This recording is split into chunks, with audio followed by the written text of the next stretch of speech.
একটু চোখ লেগে গেছে, হযরতে গরিব নওয়াজকে স্বপ্ন দেখছি, যেন আমাকে বলছে যাও ফুরফুরা শরীফ চলে যাও, বাড়ি চলে যাও।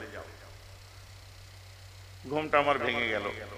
আমি আলোচনা করছি এইরকম স্বপ্ন দেখলাম কেন, আজমির যাব নিয়ত করলাম, আর গরিব নওয়াজকে স্বপ্ন দেখলাম, অনেক লম্বা স্বপ্ন, অনেক কিছু, কিন্তু যার মূল কথা হচ্ছে এবার বাড়ি ফিরে যাও। গরিব নওয়াজ যখন বাড়ি যাওয়ার হুকুম করেছে, টিকিট ক্যান্সেল। আমি ওইখানে বসে 38,000 কত টাকার টিকিট ছিল, ক্যান্সেল করে দিলাম, দিয়ে আমি কলকাতার টিকিট কাটলাম, রাত্রে বাড়িতে এসে পৌঁছালাম। আর ভোরবেলায় আমার চাচি আম্মা, মানে তো পাঞ্জাবের হরিয়ানার পানিপত, আমি উত্তরাখণ্ড থেকে একদম গাড়ি স্টার্ট করলাম দিল্লিতে যত মাজারাত আছে জিয়ারত করলাম, গাড়ি স্টার্ট করলাম হরিয়ানা, নিজে গাড়ি চালিয়ে একদম হরিয়ানায় জিয়ারত করে ওই দিনে আপনার গাড়ি স্টার্ট করলাম, আবার একদম সোজা যে পৌঁছালাম মুজাদ্দিদ আল ফিসানির দরবারে। ওখানে জিয়ারত করে নিয়ে রাত্রে ওখান থেকে বারাস গেলাম, বড় বড় কবর আছে দেখেছেন না, বারাস গেলাম। ওখান থেকে ভাবলাম যে মোহালিতে যাব, মোহালি চণ্ডীগড়ে যে একটু রাত্রে হোটেলে থাকবো। ওখান থেকে আপনার বড় উস্তাদজির মাজার জিয়ারত করার নিয়ত করলাম, যেটা সোলাং ভ্যালিতে মানে হিমাচল প্রদেশের মধ্যে পড়ে। তো ভাবলাম মোহালিতে একটু হোল্ড করে নেবো। ও বাবা, গাড়ি চলতে তো চলছে, বলে যে চলতে থাকো, আমি আরো আপনার এগিয়ে যাওয়া যাবে। তো মোহালি পার করলাম, এগিয়ে যেতে যেতে যেতে যেতে দেখি গাড়ির পিকআপ কমে যাচ্ছে। কেসটা কি হলো? এসি এত ঠান্ডা করছিল, এসির ঠান্ডা কমে গেছে গাড়িতে, কি ব্যাপার হলো? ও বাবা, নিচের দিকে তাকিয়ে দেখি এইসব বাতি জ্বলছে। আমি আকাশ তো উপরে, নিচে তারা দেখছি কোথার থেকে রে বাবা। আমি বুঝে উঠতে পারি না, আমি পাহাড়ে উঠে পড়েছি, বুঝলেন। তারপরে গুগল ম্যাপে দেখছি আমি তো পাহাড়ের উপরে, এখন রাত ছিল, যে সেখানে একটা হোটেলে যে থাকবো ভাবলাম। সে বলছে 7,500 টাকা দিতে হবে। গাড়িতে বসে ওই হোটেলটাই সার্চ মারলাম, 3,200 টাকা আর 1,000 টাকা ওই এক্সট্রা চার্জ নিল, ওই সেম হোটেল, বুঝলেন তো। ওই অনলাইন আবার বুক করে, আমি এইবার ঢুকতে দে, আমি বুক করেছি এটা। এইভাবে করে একদম জম্মু কাশ্মীর হয়ে ওদিক দিয়ে মানালি হয়ে চণ্ডীগড়ে এসে আবার নামলাম। ওখান থেকে নিয়ত করলাম যে আজমির শরীফ চলে যাব। চণ্ডীগড় থেকে প্লেন ধরবো, ওখানে গাড়ি ছেড়ে দেবো। আমার খুব খাস মুরিদের দুটো গাড়ি নিয়ে গেছিলাম, তো ওখানে গাড়ি ছেড়ে দেবো, আজমির শরীফ চলে যাব। ওখানে যে আপনার বিকেলে ফ্লাইট, আমরা বেলা 11টা-12টার মধ্যে এয়ারপোর্ট ঢুকে গেলাম। একটু চোখ লেগে গেছে, হযরতে গরিব নওয়াজকে স্বপ্ন দেখছি, যেন আমাকে বলছে যাও ফুরফুরা শরীফ চলে যাও, বাড়ি চলে যাও। ঘুমটা আমার ভেঙে গেল। আমি স্বপ্ন শুনে বুজরুকি ঝাড়ছি না, বুঝলেন তো। আমি আলোচনা করছি এইরকম স্বপ্ন দেখলাম কেন, আজমির যাব নিয়ত করলাম, আর গরিব নওয়াজকে স্বপ্ন দেখলাম, অনেক লম্বা স্বপ্ন, অনেক কিছু, কিন্তু যার মূল কথা হচ্ছে এবার বাড়ি ফিরে যাও। আমি সঙ্গে সঙ্গে টিকিট ক্যান্সেল। আমার টিকিট ক্যান্সেল বলে কেন? আমি স্বপ্নে দেখেছি। ঠিক আছে, এটাও তো হতে হবে তাবির। তুমি আমি স্বপ্নের তাবির করছি না। আমায় বললো বাড়ি যাওয়ার একটা এরকম আমার মাথার মধ্যে এলো, আমি স্বপ্নে দেখলাম বাড়ি যাবে, গরিব নওয়াজ যখন বাড়ি যাওয়ার হুকুম করেছে, টিকিট ক্যান্সেল। আমি ওইখানে বসে 38,000 কত টাকার টিকিট ছিল, ক্যান্সেল করে দিলাম, দিয়ে আমি কলকাতার টিকিট কাটলাম, রাত্রে বাড়িতে এসে পৌঁছালাম। আর ভোরবেলায় আমার চাচি আম্মা, মানে হুজুর হযরতে পীর আল্লামা আবু ইব্রাহিম সিদ্দিকী রহমাতুল্লাহি আলাইহি চাচা জানের স্ত্রী বাড়ি পৌঁছেছে রাত্রে, আর তার 3 ঘন্টা পরে উনি ইন্তেকাল করলেন। আমি তখন বললাম, এই দেখো, আমরা যদি আজমির চলে যেতাম হয়তো না জানাজা পেতাম না। তাও ফিরে এসে আবার একবার আজমির শরীফ চলে গেলাম। ভাইজান, আমার কথা বুঝতে পারছেন তো? অনেকের কাছে এসব গল্প লাগবে, আগেই বলেছি, বন্দর কে সমঝে অমরুদ কা স্বাদ। আর তাদের কাছে এসব গল্পের ব্যাখ্যাও আমি দিতে চাই না, কারণ আমি সেই লেভেলে নামতেও পারবো না, ওই লেভেলে আমি নামতেই পারবো না যে এসব নিয়ে তর্ক বিতর্ক করবো। আমার মনের হাল তোমাকে আমি বুঝাবো কি করে? তুমি আমার গার্লফ্রেন্ড, আমার মনের অবস্থা কথা বুঝতে পারছো? তুমি আজ পুরুত করে ফোন তুলে কমেন্ট করবে, আমার অবস্থা তোমাকে আমি বুঝাই কি করে? তোমার সঙ্গে আমার সেই বন্ডিং তো নেই, তুমি আমার তো গার্লফ্রেন্ড নয় রে ভাই, তুমি আমায় বুঝবে কোথার থেকে?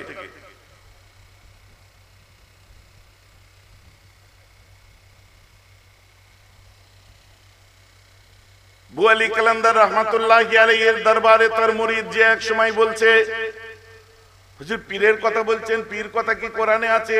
পরে আসছে এসব। আল্লাহর ওলিদের কথা কেন বলছে আমি দলিল দিয়ে দিচ্ছি পরে, আগে শুনে নিন। बू अली कलंदर दरबार तर मुरीद से बोलो, हुजूर ये तो हज के महीने आ चुके हैं, क्या मैं हज के लिए रवाना दूं? हुजूर हज के महीने आ चुके हैं, क्या मैं रवाना दूं? হজের মাস চলে এসেছে হুজুর, আমি একটু হজ করার উদ্দেশ্যে রওনা দেব। হযরত বু আলী কালান্দার রাহমাতুল্লাহি আলাইহি বলছে, মত যাও, যেও না। আচ্ছা, এর মাথায় সঙ্গে সঙ্গে ঢুকে গেছে কিরাম হুজুর, হ্যাঁ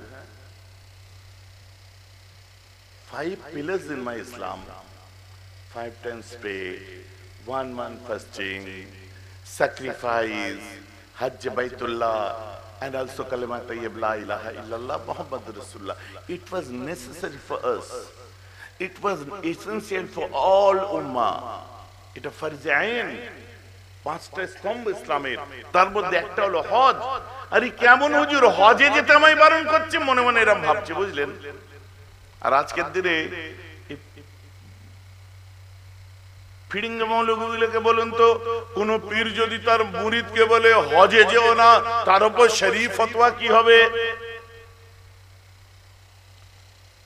সিজনাল মৌলভী বার হয়েছে না, ইঁদুরের গর্তের মধ্যে ঢুকে বসে থাকে। আর ঠিক যখন শোয়ে বেরাত আসবে, পুরো করে মাথাটা বার করে বলছে শোয়ে বেরাতের রাতে জিয়ারত করা, নামাজ পড়া কোরআনে নেই, হাদিসে নেই, সব বিদআত, হালুয়া করা, রুটি করা হারাম। সারা বছর চুপ। যেই নবী দিবস আসবে ফতোয়া আরম্ভ হয়ে গেল, এই নবী দিবস করতে নেই, সাহাবারা করেনি, অমুক করেনি, তমুক করেনি, মিলাদ নেই, অমুক নেই, তমুক নেই। আবার টুক করে বিলে ঢুকে গেল। বিলে মানে গর্তে। আলু সিজনে ইঁদুর বার হয় দেখেছেন? আপনাদের দিকে তো আলু হয় না। এসব হচ্ছে সিজনাল মলি সাহেব। একবার বার হবে, 2-1 মাস ধরে, 1-2 মাসও 1 মাসও টেকে না। ওই যতদিন নবী দিবসের একটু মাহল চলবে, ওই ফেসবুকে ফতোয়া ছোঁড়াছুড়ি লেনদেন করবে, আবার সিজন শেষ, গর্তে ঢুকে যাবে। হয় কি হয় না? এই যুবকেরা বলো, হয় কি হয় না? মহা মুশকিল কাণ্ড। আবার দেখো নবী দিবস শেষ, শোয়ে বেরাত বলছে এই যে হালুয়া রুটি করে নেই, হালুয়া রুটি করা হচ্ছে বিদআত, ওগুলো হারাম, খেলে জাহান্নামে চলে যাবে। আমিও ঘুরিয়ে ধরিয়েছি, এ বেটা আমার বাড়িতে হালুয়া হয়, রুটিও হয়, কোনটা হারাম আমায় দেখিয়ে দে। আপনার বাড়িতেও হয়? হ্যাঁ, কেন হবে না? আমার বাড়িতে হালুয়া হয়, রুটি হয়, গোশত হয়, একটু চালে ডালে রান্না করে খিচুড়ি বানিয়ে দেওয়া হয়, মেহমানরা এসে খায়, গরিব এতিমদেরকে সওয়াবের উদ্দেশ্যে খাওয়াই, মেহমানদারি করাই, সুন্নতে সওয়াব পাওয়ার জন্য, নিজে খাই। হারাম কি হলো? না, ওটা তো বেদাত। কিসের বেদাত? চিনি বেদাত। হালুয়া কি দিয়ে তৈরি হয়? সুজি, ডিম, ছোলার ডাল, আরো কত কিছু দিয়ে হয় কি হয় না? ছোলার ডাল হারাম, বলো, ডিম হারাম, চিনি হারাম, ঘি হারাম। যে রান্না করছে ও তো নিজের বউ, লোকের বউয়ের হাত ধরে টেনে আনিসনি তো, নিজের বিয়ে করা বউ করে দিচ্ছে, বউটাও লোকের নয়, নিজের বউ করছে। তোর মধ্যে হারাম কোন জিনিসটা, ওটা আমায় বুঝিয়ে দেয়। ভাই যে আমার ওয়াজ আপনারা বুঝতে পারছেন? আর এই প্রশ্নগুলো যখন করে আপনাদেরকে করে, কারণ এরা আমাদের যতই আপনার ওই ফেসবুকের বাঘ হয়ে বসে থাক, ও চোখে দেখার পর্যন্ত এদের নসিব হয় না। ও আমাদের দেখার দরকার নেই, জাহান্নাম কেনার দরকার নেই। পাগল দেখতে পেলে তো আঙ্গুর ফল টক এমনি বলে কথা বলতে। সামনে দাঁড়াবি কি করে তুই? গুস্তাকে রাসূল তুই, গুস্তাকে ওলি তুই, তোর ঘাড়ে রক্ত নেই, তুই আমার সামনে দাঁড়াবি? তোর ক্ষমতা নেই। তোর নসিবে আমার চেহারা দেখাও, তোর নসিবে নেই। ফেসবুকে ভিডিও এদিক ওদিক করে দেখে ফুড়ুক ফাড়াং, ওই যেটা করছিস কর, ওতে জান ভরে তাই ভর, তো জান ঠান্ডা করে নে। কথাটা আমার বুঝতে পারছে না নাকি? গোলাম হতে গেলে রাসূলের গোলাম হন, গোলাম হতে গেলে আল্লাহর ওয়ালিদের গোলাম হন। যারা আপনাকে আল্লাহ চিনিয়েছে, রাসূল চিনিয়েছে, ওলি আউলিয়াদেরকে, তাই জন্য আমরা ভালোবাসি, আর এমনি ভালোবাসি না। এ ভালোবাসা শিখিয়েছে আমাদেরকে আমাদের মুরব্বীরা। আপনার সঙ্গে সম্পর্ক যেমন মেহরাবের সঙ্গে সম্পর্ক, তার আব্বা পীর আল্লামা নুরউদ্দিন সিদ্দিকীর সঙ্গে তার সঙ্গে সম্পর্ক, মুফতি আজম মির্জা হুজুরের সঙ্গে, পাঁচ হুজুরের সঙ্গে তাদের সম্পর্ক হচ্ছে, মুজাদ্দিদে জামান দাদা হুজুরের সঙ্গে দাদা হুজুরের সম্পর্ক। শুনছেন তো নাকি? ঘুম পেয়েছে? ঘুমাচ্ছ কেন এরকম করলো? খাটাখাটনির মানুষ, ঘুম তো আসবে। পাঁচ হুজুরের সম্পর্ক, মুজাদ্দিদে জামান দাদা হুজুরের সঙ্গে দাদা হুজুরের সম্পর্ক, শাহ সুফি ফতেহ আলী ওয়াইসির সঙ্গে তার সম্পর্ক, নূর মোহাম্মদ তার সম্পর্ক, হযরত নূর মোহাম্মদ মীরেশ্বরীর সঙ্গে তার সঙ্গে সম্পর্ক, সৈয়দ আহমদ বেল্লুবি রাহমাতুল্লাহর সঙ্গে এদের সম্পর্ক, তাবকাবা মুসালসাল হযরত মাসুম রব্বানির সঙ্গে মাসুম রব্বানির সম্পর্ক, মুজাদ্দিদ আল ফিসানির সঙ্গে এদিক দিয়ে চলে যান আব্দুল হক মুহাদ্দিস দেলভি, শাহ ওয়ালিউল্লাহ মুহাদ্দিস দেলভি, তাবকাবা মুসালসাল হযরত নাসিরউদ্দিন চিরাগে দিল্লি, তার সঙ্গে সম্পর্ক, খাজা নিজামউদ্দিন আউলিয়া সমসাময়িক খাজা কুতুবউদ্দিন বখতিয়ার কাকি, তার সঙ্গে সম্পর্ক হচ্ছে হযরত খাজা গরিব নওয়াজের, সুবহানাল্লাহ বলেন, তার সঙ্গে সম্পর্ক খাজা গরিব নওয়াজের সম্পর্ক হচ্ছে হযরত উসমান হারুনির সঙ্গে। এদিক দিয়ে চলে যান ইব্রাহিম আদম বন্নুরি থেকে হযরত বাহাউদ্দিন নকশবন্দি খাজা বাকি বিল্লাহ হয়ে সম্পর্ক যাচ্ছে হুজুর হযরত আব্দুর রাজ্জাকের সাথে, আব্দুর রাজ্জাকের সম্পর্ক তার আব্বা গাউসুল আজম বড় পীর আব্দুল কাদের জিলানীর সঙ্গে তার সম্পর্ক, ইমাম মুসা আবু সালেহ মুসা জঙ্গির সঙ্গে তার সঙ্গে সম্পর্ক, ইমাম রাজির সঙ্গে ইমাম রাজির সম্পর্ক, ইমাম জুনায়েদের সাথে ইমাম জুনায়েদের সম্পর্ক, হযরত ইমাম মুসা কাযিমের সঙ্গে মুসা কাযিমের সম্পর্ক, ইমাম জাফর সাদিকের সাথে জাফর সাদিকের সম্পর্ক, ইমাম বাকেরের সাথে ইমাম বাকেরের সম্পর্ক, ইমাম যাইনুল আবেদিনের সঙ্গে যাইনুল আবেদিনের সম্পর্ক, তার আব্বা ইমাম হুসাইনের সঙ্গে ইমাম হুসাইনের সম্পর্ক, তার আব্বা আলীর সঙ্গে আলীর নিসবত উসমান গনির সাথে উসমান গনির নিসবত ওমর ফারুকের সাথে ওমর ফারুকের নিসবত আবু বকরের সাথে, আর এই চারজনের নিসবত আমার রাসূলের সাথে, আর রাসূলের নিসবত হলো আমার আল্লাহর সাথে। এটাকে বাংলায় বলে শিকল, ইংলিশে বলে চেন, উর্দুতে বলে জঞ্জির, আরবিতে কি বলে? আরবিতে বলে সিলসিলা। এই যে ফুরফুরা সিলসিলায় ফুরফুরা শরীফ যে বলেন, এই যারা আক্কেল বুদ্ধি কম, মাথায় গোবর ঢোকানো আছে, ষাঁড়ের গোবর আবার এমনি না, এই যে বলে যদি ফুরফুরা সিলসিলা হয় তো নবীর সিলসিলা কোনটা? খেপা চোখে দেখ, এদিকে মুজাদ্দিদে জামান, আর শিকলটা যে ঠেকছে আল্লাহর রাসূলের কাছে, জোরে বলুন সুবহানাল্লাহ। এটাকেই তো সিলসিলা বলে, মুসালসাল যেটা যে উঠে যাচ্ছে পরস্পর। আজ বোঝা যাচ্ছে কটা বাজে? রাত 8টা।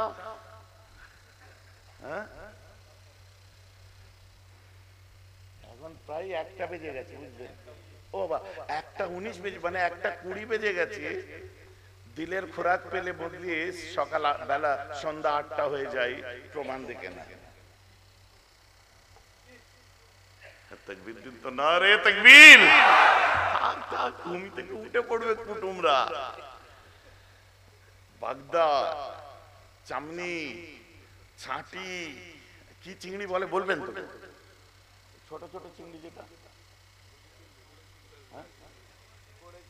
হ্যাঁ ওই চিংড়ি, হ্যাঁ কত ডিজাইনের চিংড়ি। জলকরের বাবার নাম ভুলিয়ে দিয়েছে আজকে, সর্বনাশ হয়ে গেছে। ভাঙন, গোল ভাঙন, আর এমনি ভাঙন। এমনি ভাঙন ভালো না, গোল ভাঙন ভালো না, দেশিরাও ওটা বাইরের ছোট চোখের ভাঙন। আজ বুঝতে পারছেন? ভেটকি পাঁচ সর্বনাশ করে দিয়েছে। আর খাওয়াবার সময় আরেক পিস নেন, খাবে না তবে আরেক পিস নেন, আর যে রান্না করেছে সে মনে মনে করছে হ্যাঁ আরো ঠোঁস, আরো গুঁজে দে, খাবে না বলছে, তাও তুলে দিচ্ছে। আমি বাবার নাম ভুলে গেছি গরমে।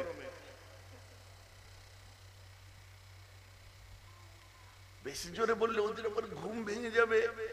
ঘুমাইনি তো, কুটুমদের সাথে গপ্প করছে, শ্বশুর বাড়ি এসছে, শালির বাড়ি এসেছে,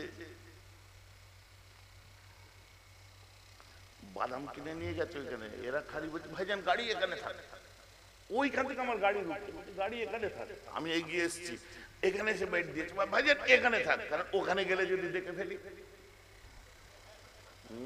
আমি অত বোকা ভেবেছ আমায়, মোটা বলে মাথায় বুদ্ধি নেই।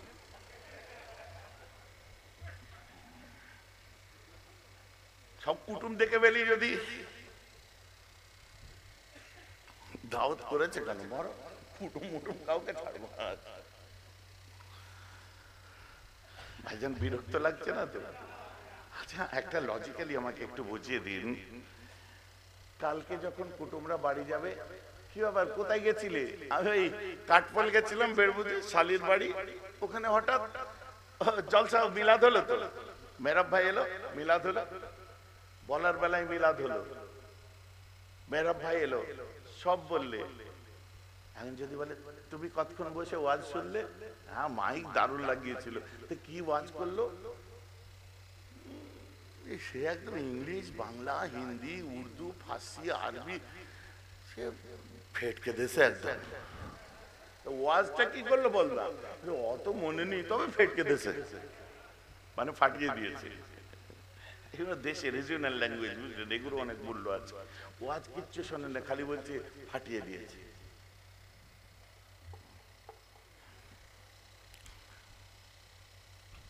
দ্বিতীয় বছরে